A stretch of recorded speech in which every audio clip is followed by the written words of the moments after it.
talking about this idea of maturing democracy. Some activists and analysts arguing that it's not an efficient metric by which to judge our progress, because there's no point in time in which we can say we're a mature democracy. And then also interlinking into that, your thoughts on the reconciliation project and how that ties in with the development of the country. And really we're in a situation where the majority of South Africans have not, and as you mentioned, have not benefited at all in a very significant way from the transition. And that ties intimately to the idea of, one, a stable and mature democracy, because the people feel they are satisfied, and there's a realistic link between hard work and output and performance, and also remuneration. But also then the question is, how can we reconcile as a society when so many people have been left behind? And more importantly, at a policy level, do you think that is something that feeds into how your economic reasoning adjusts? And also then, how can we really, as young people and as young voters, in this election and post the election, engage in order to advance that project, advance national unity, but in the understanding that there's also an economic component to that? You asked me a thesis, and to answer the question, really, there are many dependencies that go with it. The first, which is the comment about a maturing democracy. How do we measure the maturity of a democracy? We certainly can measure the regression of a democracy. So when you ask the questions about what is regressional model, part of what underpins democracy is constitutionalism, and being able to make sure that the rules are consistent for everyone. So for example, let's take the removal of President Mbeki out of office. There are some constitutional questions about that, because in some ways, Parliament elects a president. And so why was that process not actually followed to the letter of the law? So how is it that, for example, President Zuma, in standing counts of trial, not being able to go to trial, how do we make sure we defend the integrity of the Constitution? Sure. How do we make sure that the components of independence of media are in place? Therefore, because that starts at a point where in apartheid, the media was a co-opted entity of the state. Now, we can ask the maturity of whether have we moved to, as ascribed in our constitution, not as even as a function of political ideology, as constitutionalism, that the independence of the media has been maintained.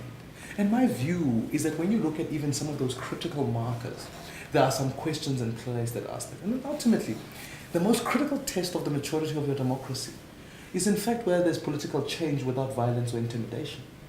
And whether when voters feel that they can protest in one day and then tomorrow vote for a different party, that in fact that is in place, that they can expect that the aspirations of their own views can be expressed elsewhere without the racial bias that we see. So I am, maybe contrary to some of the analysts saying, when we take a litmus test as to where our democracy is at, there are other markers that we can look at that help us determine whether we're regressing or progressing. So I'm in the place where I'm saying there are some critical questions that we must put in place. The project of nation building, of course, has many components to it. In fact, coincidentally, just completed a lecture on race and identity, which features questions about how do I view Maimane as a black South African in the South Africa that we're in? And I think, and equally so, how do I interface with white South Africans and other races? Because there's a historical question that in fact, whilst it empowered others, it disempowered others. There's a historical question that says while others were economically included, others were economically excluded.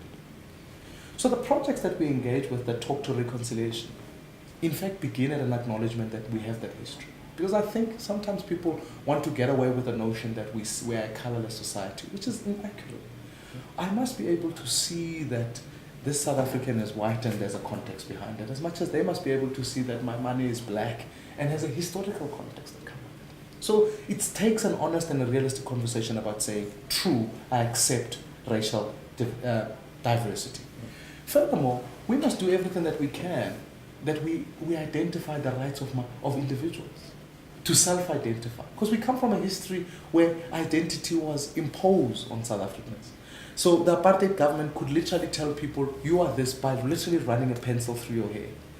Our view here today is that if we're going to mature as a nation, we've got to shift to individual rights so that South Africans can self-identify. can stand up and say, I am black, I am white, and I am this. Deal with it in many ways. When we build that society.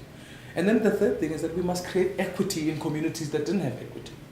So in other words, making sure that our investment, government-wise, drives itself towards making sure that where communities were disadvantaged, they can get assets put into that. So it's about investment in communities. But then legislation such as broad-based black economic empowerment, issues such as land reform. Our view, and my view economically, is that, I come from a poor background. What my parents had is under Group Areas Act, they had this 4-room house that the apartheid government gave them. In the New South Africa, they had a title deed for that house. They could take the title deed to the bank and be able to say, use this as collateral so we can educate our children. Now, that is part of creating equity in the economy. So the issue of land must be underpinned by principles that say, yes, land reform must take place. It must be within the rules.